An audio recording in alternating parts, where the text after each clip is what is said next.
నమస్కారం. లక్ష్మి చెప్పే కథలకు స్వాగతం. వీణులతో వీక్షించటానికి సిద్ధం కండి. ప్రియ సఖులు, ఇప్పుడు మనం ప్రముఖ హాస్య కథా రచయిత్రి శ్రీమతి గరిమండ్ల సుబ్బలక్ష్మి గారు రచించిన తరం తరం నిరంతరం అనే చక్కటి కథను విందామండి. ఈ కథ జాగృతి వెబ్ వారపత్రికలో డిసెంబర్ 23, 2024లో ప్రచురింపబడింది. ఈ కథ బండారు సదాశివరావు స్మారక దీపావళి కథల పోటీలో ద్వితీయ బహుమతి పొందిన రచన. ఇప్పుడు కథ మొదలుపెట్టేస్తున్నానండి. Happy wedding anniversary. రంగురంగుల పూలతో మనోహరంగా తయారు చేసిన బొకేని లాస్య లోకేష్ల చేతికి అందిస్తూ విష్ చేశారు వేణుగోపాల్, పద్మిని. ఆ పూలను చూసి మురిసిపోయింది లాస్య. థ్యాంక్ యూ డాడ్ అంటూ తండ్రిని కౌగులించుకుని పక్కనే ఉన్న తల్లిని చూసి చిరునవ్వు నవ్వింది.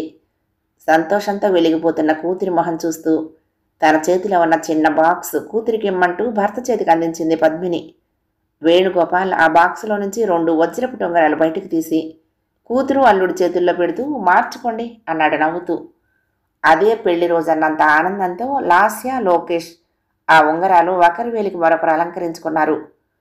ఇటు పక్కన ఉన్న సరోజ, రాజారావులు కూడా నవ్వుతూ తమ చేతుల్లోని గిఫ్ట్ బాక్సులను లాస్య, లోకేష్ల చేతుల్లో ఉంచారు. ఎందుకు నాన్న ఇవన్నీ అంటున్న లోకేష్ మాటలకు, ఏదో మా సంతోషం మాది, ఇంతకీ మీకు నచ్చాయో లేదో చూసుకోండి అన్నాడు రాజారావు. లాస్య తల్లిదండ్రులు పద్మిని, వేణుగోపాల్, లోకేష్ తల్లిదండ్రులు రాజారావు, సరోజలు కూడా పిల్లల పెళ్లి రోజుకు ఎంత గొప్ప బహుమతి ఇద్దామా అని ఉత్సాహపడిపోతూ ఉంటారు. ఇద్దరి తల్లిదండ్రులు కూడా చదువు సంస్కారం గలవారు. ఉద్యోగ విరమణ అనంతరం హాయిగా జీవితాలు గడిపేసుకుంటున్నారు. లాస్య, లోకేష్ల 8వ వివాహ వార్షికోత్సవ వేడుకలు జరుగుతున్న ఆ 5 స్టార్ హోటల్లోని ఆ హాల్ చక్కని డెకరేషన్తో వెలిగిపోతోంది. అందరిలోనూ ఆనందం, ఉత్సాహం కనిపిస్తోంది. వీడియోలు, ఫోటోలు కూడా మళ్ళీ వారిద్దరికి పెళ్లి జరుగుతుందా అన్నట్టుగా తీసేస్తున్నారు. అది వాళ్ళకేమీ కొత్త కాదు. అసలు పెళ్ళైన రోజే కాకుండా ఆ తర్వాత ప్రతి ఏడు ప్రతి పెళ్లి రోజుని లాస్య, లోకేష్లిద్దరూ పెద్ద హోటల్లో రుచికరమైన విందుతో చక్కటి సాంస్కృతిక కార్యక్రమం ఏర్పాటు చేసి వైభవంగా జరుపుకుంటూ ఉంటారు. ఆ రోజు కోసం వాళ్ళిద్దరే కాకుండా వారి బంధుమిత్రులందరూ కూడా ఎదురు చూస్తూ ఉంటారు. వచ్చిన వారందరూ దంపతులకు శుభాకాంక్షలు తెలిపి బహుమతులు అందించి వారితో కలిసి ఫోటోలు తీసుకుంటున్నారు. స్టేజీకి మరో పక్క వీణుల విందుగా లలిత సంగీత కార్యక్రమం జరుగుతోంది. పేరున్న గాయని తన బృందంతో వచ్చి ఆహుతులందరినీ రాగాల లోకంలో విహరింపచేస్తోంది. లాస్య, లోకేష్ల తల్లిదండ్రులు స్టేజ్ మీద నుంచి కిందకి దిగి ఒక టేబుల్ దగ్గర కూర్చుని అతిథుల్ని పలకరిస్తూ యోగక్షేమాలు కనుక్కుంటున్నారు. అలా పక్కపక్కన కూర్చున్నప్పుడు కాస్త ఆలోచిస్తూనే సరోజ నెమ్మదిగా పద్మినిని చూసి, వదిన గారు, ఓ మాట అడుగుతాను, ఏమీ అనుకోరుగా అంది. ఆశ్చర్యపోయింది పద్మిని. అయ్యో, ఎంత మాట అండి, మిమ్మల్ని ఏమైనా అనుకునేటంతటిదాన్నా అంది వెంటనే. ఆహా, అది కాదు, రోజులు మారిపోయాయి, ఎవరి కాపురాలు వాళ్ళవే, కానీ వాళ్ళ తల్లిదండ్రులుగా మనకి కొన్ని ఆశలుంటాయి కదా. ఆగింది సరోజ. ఎందుకుండవండి అంది పద్మిని వెంటనే. అదేనండి, నేను అడిగితే బాగుండదని అడగటం లేదు, కానీ లాస్య మీ అమ్మాయి కదా, మీతో ఏమన్నా చెప్పిందా అంది నానుస్తూ సరోజ. తెల్లబోయింది పద్మిని. సరోజ చాలా మంచి మనిషి. పెళ్ళై వెళ్ళినప్పటి నుంచి ఇప్పటిదాకా తన కూతుర్ని కడుపులో పెట్టుకుని చూసుకుంది. ఆవిడంతటా ఆవిడే, మీరు చిన్నవాళ్ళు, ఏవో సరదాలు ఉంటాయి, మీ ఆఫీసులకు దగ్గరగా వేరే ఇల్లు తీసుకోండి అని పెళ్ళైన కొత్తలోనే పిల్లలతో చెప్పిన ఆవిడ. ఎప్పుడైనా లాస్య చిన్నతనంతో కాస్త మాట తూలినా ఏనాడు తనదాకా రానియన సంస్కారం ఆవిడది. అటువంటి ఆవిడ ఇలా నెమ్మదిగా అడుగుతూ ఉంటే పద్మిని కంగారు పడింది. దేని గురించండి ఆత్రంగా అడిగింది. అదే, పెళ్ళై అప్పుడే 8 ఏళ్ళు దాటుతున్నాయి కదా, ఇప్పటికైనా పిల్లల గురించి ఏమైనా అనుకుంటున్నారా అని. పద్మిని మొహం చిన్నపోయింది. అది చూసి సరోజ అంది, నేను అత్తగారిని కదండి, నెమ్మదిగా అడిగినా తప్పు మాట అయిపోతుంది. అక్కడికి మా అబ్బాయిని అడిగానండి, ఓ నవ్వు నవ్వేసి వెళ్ళిపోయాడు. లాస్య మీకేమైనా చెప్పిందేమోనని. పద్మిని వెంటనే అందుకుంది. ఈ విషయంలో మీ అబ్బాయి నయమండి, ఇప్పటికి 4 ఏళ్లుగా అడుగుతున్నాను. మొదట్లో నవ్వేసేది, తర్వాత చిరాకు పడేది. ఇప్పుడు ఆ మాట అడిగితే కోపం వచ్చేస్తుంది దానికి. ఏం చెయ్యాలో తెలియటం లేదు. మనసులో మాట చెప్పుకునే అవకాశం వచ్చేసరికి కడుపులో ఉన్న బాధ అంతా కక్కేసింది పద్మిని. అయ్యో, అలాగైతే ఎలాగండి? అసలు వాళ్ళు ఏమనుకుంటున్నారో తెలిస్తే ఏ డాక్టర్ దగ్గరికైనా తీసుకువెళ్ళొచ్చు అంది సరోజ. తన మాటను అర్థం చేసుకున్నందుకు సంతోషిస్తూ పద్మినితో అంది. మీరు ఆ మాట అన్నారు చాలు నాకు సపోర్ట్కి. నేను కాస్త గట్టిగానే అడుగుతాను లాస్యని అంది పద్మిని. అయ్యో, గట్టిగా ఏమీ అనకండి. జ్ఞానం వచ్చిన పిల్లలు బాధపడతారు. అసలు వాళ్ళ మనసుల్లో ఏముందో మనకు తెలిస్తే చాలు. వీళ్ళిద్దరూ ఇలా మాట్లాడుకుంటూ ఉంటే లాస్య స్నేహితురాలు విరజ వచ్చి, ఆంటీ బాగున్నారా అంటూ పద్మినిని పలకరించింది. ఆ, బాగున్నావమ్మా, నువ్వెలా ఉన్నావు? మీ పాప ఎలా ఉంది? ఆప్యాయంగా అడిగింది పద్మిని. బాగున్నావాంటీ, ఇదిగో మా అమ్మాయి ఊహ అంటూ తనతో తీసుకొచ్చిన 5 ఏళ్ల పాపను చూపిస్తూ. అమ్మమ్మకు నమస్తే చెప్పు అంది పాపతో. ఆ పాప ఎంతో ముద్దుగా 2 చేతులు కలుపుతూ నమస్తే అమ్మమ్మ అంది. ఆ పిలుపుకే మురిసిపోయింది పద్మిని. పాపను దగ్గరకు తీసుకుంటూ స్కూల్కి వెళ్తోందా అడిగింది. వెళ్తోందా ఆంటీ, ఫస్ట్ క్లాస్లో చేరింది మొన్ననే. ఇంకా ఊరుకోలేక, విరజ మీ ఫ్రెండ్ ఇంకా ఎన్నాళ్ళు ఇలా ఉంటుందో నీకేమైనా చెప్పిందా అని అడిగింది పద్మిని. అంటే ఏంటంటీ అర్థం కాలేదు విరజకి. ఆహా, అసలైన అమ్మమ్మ అనే పిలుపు కోసం నేను ఇంకా ఎన్నాళ్ళు ఎదురు చూడాలో నీకేమైనా తెలుసా అని అడుగుతున్నాను. పద్మిని ప్రశ్నకు తెల్లబోయింది విరజ.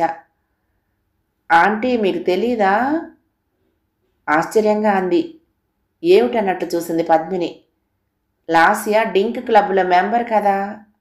విరజ మాటలు అర్థం కాలేదు పద్మినికి. అంటే అడిగింది. కాస్త ఆలోచిస్తూనే చెప్పటం మొదలుపెట్టింది విరజ. డింక్ క్లబ్ అంటే డ్యూయల్ ఇన్కమ్ నో కిడ్స్ అని ఆంటీ. కష్టపడి సంపాదించేది ఎంజాయ్ చేయటానికే కదా. ఆ ఎంజాయ్మెంట్ లేకుండా అడ్డంగా ఈ పిల్లలు ఎందుకు? అందులోనూ ఈ రోజుల్లో పిల్లల్ని కని పెంచి చదువులు చెప్పించటం అంటే చాలా ఖర్చుతో కూడుకున్న పని అనే అభిప్రాయానికి వచ్చిన కొంతమంది ఈ క్లబ్ మొదలుపెట్టారు. లాస్య లోకేష్లు కూడా ఆ క్లబ్లో చేరినట్టు తెలిసింది నాకు. మీకు తెలీదా ఆంటీ? విరజ మాటలు వింటున్న పద్మిని సరోజ కూడా స్థాణువులే అయ్యారు. కాసేపటిదాకా వాళ్ళకి అదేమిటో తెలియలేదు. కాస్త ముందుగా తేరుకున్న పద్మిని అడిగింది విరజని. అది కాదమ్మా, ఇద్దరూ సంపాదిస్తున్నారు కదా, మేము కూడా వాళ్ళ మీద ఆధారపడి లేవు కదా. ఎవరైనా ఈ రోజుల్లో కనేది ఒక పిల్లనో పిల్లాడినోనే కదా. ఆ ఒక్క పిల్లాన్ని పెంచడానికి కూడా వీళ్ళ దగ్గర డబ్బు సరిపోదంటావా అంటూ అడిగిన పద్మినికి విరజ సమాధానం చెప్పింది. ఆహా, అది కాదాంటీ, డబ్బు ఏదో విధంగా సర్దుకున్నా కూడా అంత కష్టపడి పెంచి పెద్ద చేస్తే మటుకు ఆఖరికి ఈ రోజుల్లో పిల్లలు పేరెంట్స్ని ఓల్డేజ్ హోమ్స్లోనే కదా చేర్చేస్తున్నారు. ఈ మాత్రం దానికి కానటం పెంచటం హైరాణ ఎందుకు అంటారండి వాళ్ళు చెప్పింది. అంటే ఇంకా లాస్య వాళ్ళు పిల్లల్ని కనకూడదనే నిర్ణయానికి వచ్చేశారా? సరోజ ఆతృతగా ప్రశ్నించింది. విరజ కాస్త మొహమాటంగా అంది. నేను అడిగితే అలాగే చెప్పిందండి లాస్య. మరి ఇంకా పద్మిని సరోజలకు నోట మాట రాలేదు. ఇంటికొచ్చాక రాత్రంతా పద్మినికి విరజ మాటలే మళ్ళీ మళ్ళీ గుర్తొస్తున్నాయి. ఏమనుకుంటున్నారు ఈ పిల్లలు? ఇంకా నయం, లాస్య అత్తగారు ఎంతో మంచి ఆవిడ కనుక తమని రోడ్డు మీదకి ఏడవలేదు. ఇదివరకటి రోజుల్లో అత్తగారులైతే కోడలు పిల్లల్ని కనకపోతే కొడుక్కి మరో పెళ్లి చేసేవారు. ఆ తర్వాత రోజులైతే మటుకు అత్తగారులు ఏం తక్కువ తిన్నారని, కోడలు మగపిల్లాన్ని కనలేదని ఎంతమంది అత్తగారులు కోడళ్ళను చిత్రహింసలు పెట్టేవారో తనకు తెలియదా? ఆ రోజులు పోయాయి. ఇప్పుడు అలాంటి అత్తగారులు బాగా తగ్గిపోయారు. కోడలి మాటకు విలువిచ్చేవాళ్లే కనిపిస్తున్నారు. అందులోనూ లాస్య అత్తగారు లాంటి వాళ్ళు మరీ అరుదు. అయినా అసలు ఈ లాస్యకి ఏమైంది? పుట్టింట్లోనూ అత్తింట్లోనూ కూడా తన మాట చెల్లుతోందని ఇంత పెద్ద నిర్ణయం తీసుకుందా? అసలు లోకేష్ మటుకు దీనికి ఎందుకు ఒప్పుకున్నట్టు? అవును, ఎందుకు ఒప్పుకోడు? లోకేష్ లాస్యలు ఇద్దరూ కూడా వాళ్ళ ఇష్టానికి కావలసినట్టు పెరిగారు. లైఫ్ అంతా అలా ఆడుతూ పాడుతూ గడిపేయాలనుకుంటున్నారు. ఎవరో కొంతమందిని చూసి పిల్లల్ని కంటే సమస్య అనుకుంటున్నారు. వాళ్ళు తప్పుగా ఆలోచిస్తున్నారని చెప్పటం ఎలా చెప్తే వాళ్ళకి అర్థమవుతుంది? రాత్రంతా ఎడతెగని ఆలోచనలతో సతమతమయ్యింది పద్మిని. ఆ మర్నాడు సాయంత్రం తల్లిని పక్కన కూర్చోబెట్టుకుని ముందు రోజు హోటల్లో జరిగిన వార్షికోత్సవ వీడియో చూస్తోంది లాస్య. దాన్ని చూస్తున్న లాస్య మొహంలో ఆనందం కొట్టొచ్చినట్టు కనపడుతోంది. మామ్, లాస్ట్ ఇయర్ కన్నా కూడా ఈ ఇయర్ ఇంకా బాగా జరిగింది కదూ ఫంక్షన్ అడిగింది. తన మనసులో ఉన్న మాటను అడగటానికి ఇదే తగిన సమయం అనుకుంది పద్మిని. కూతురు చేతి మీద చెయ్యి వేస్తూ, అవును, మీరేదో క్లబ్లో చేరారంటుందేమిటి విరజ అంది నెమ్మదిగా. ఒక్కసారి ఉలిక్కి పడింది లాస్య. వెంటనే సర్దుకుని, అవునమ్మా, డింక్ క్లబ్ అంటారు దాన్ని. అంటే డబుల్ ఇన్కమ్ నో కిడ్స్ అన్నమాట అంది స్థిరంగా. అంటే ఇంక అసలు పిల్లలే వద్దనుకుంటున్నారా? ఒక్క పిల్లని పెంచడానికైనా మీ ఇద్దరి సంపాదన చాలదనుకుంటే పెద్దవాళ్ళం మేం కూడా సాయం చేస్తాం కదా. డబ్బు ఖర్చు అయిపోతుందని పిల్లల్ని కంటం మానేస్తారా ఎవరైనా? సామరస్యంగా చెప్పాలనుకుంది పద్మిని. డబ్బు సమస్య ఒక్కటే కాదమ్మా, పిల్లలంటూ వచ్చాక ఇంక మాకు ఎంజాయ్మెంట్ అంటూ ఏముంటుంది?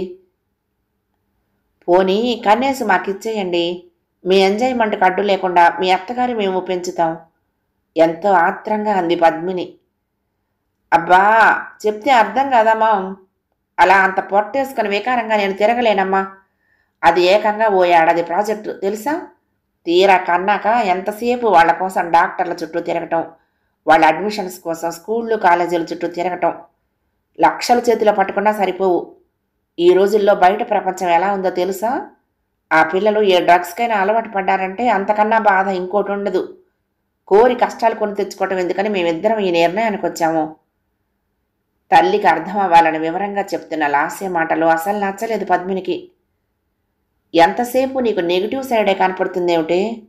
ప్రతిదీ పాజిటివ్గా చూడాలని కదా మీరందరూ నేర్చుకున్నది.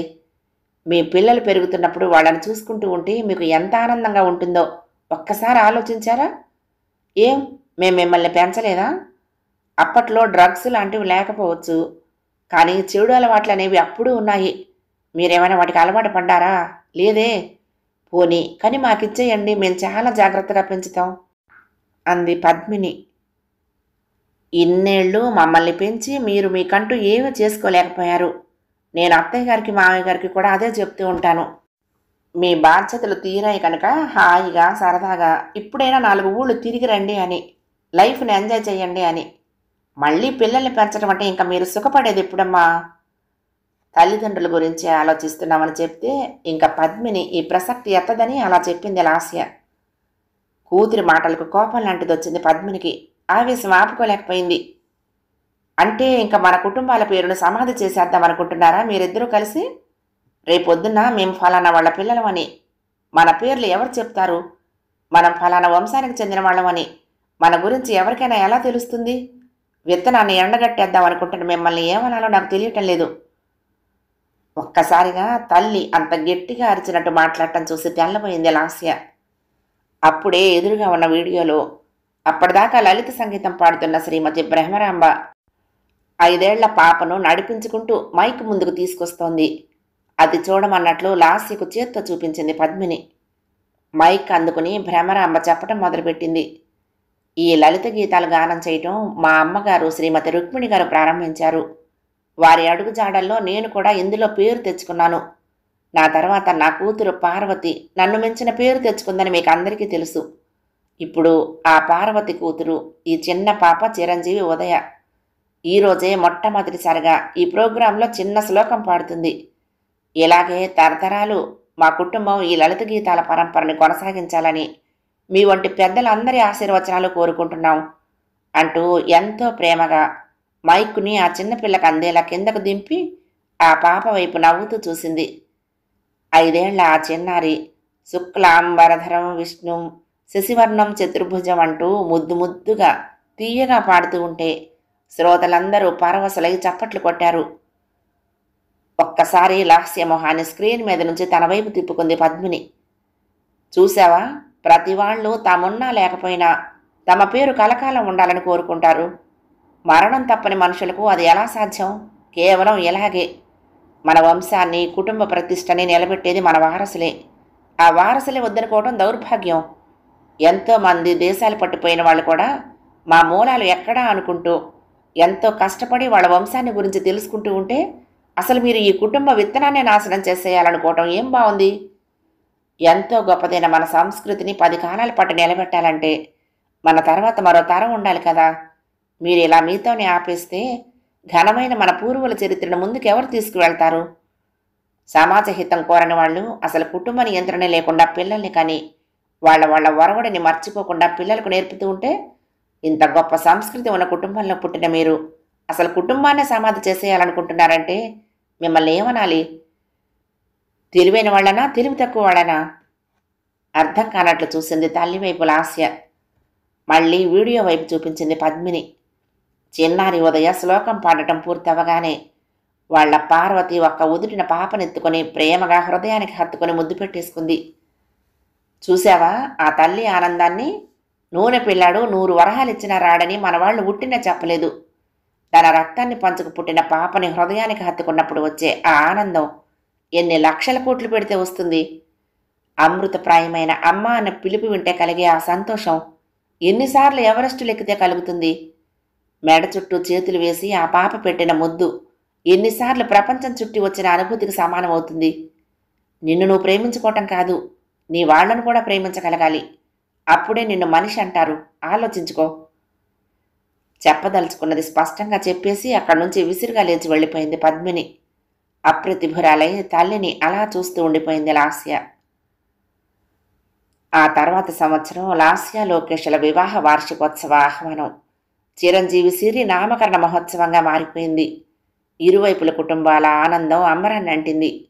బహుమతులు అందుకుంటున్న దంపతులకు అడ్డు లేకుండా సరోజ లాస్య చేతుల నుండి నిద్రపోతున్న సిరిని అందుకుంటూ ఉంటే చిన్నారి సిరి కాస్త కదలగానే కంగారుగా చూసింది లాస్య. అమ్మ నెమ్మది, లేచిపోతుంది. మరింత కంగారుగా అంటున్న లోకేష్ను చూసి పక్కున నవ్వారు అందరూ. కథ సమాప్తం. ప్రియ సఖులు, ఈ కథ మీకు నచ్చితే తప్పకుండా లైక్ చేయండి, షేర్ చేయండి, కామెంట్ చేయండి, సబ్స్క్రైబ్ చేసుకుని నన్ను ఎంకరేజ్ చేయండి. ఉంటానండి. ప్రేమతో లక్ష్మి, కృష్ణా తీరం, దుర్గమ్మ సన్నిధానం. నమస్తే.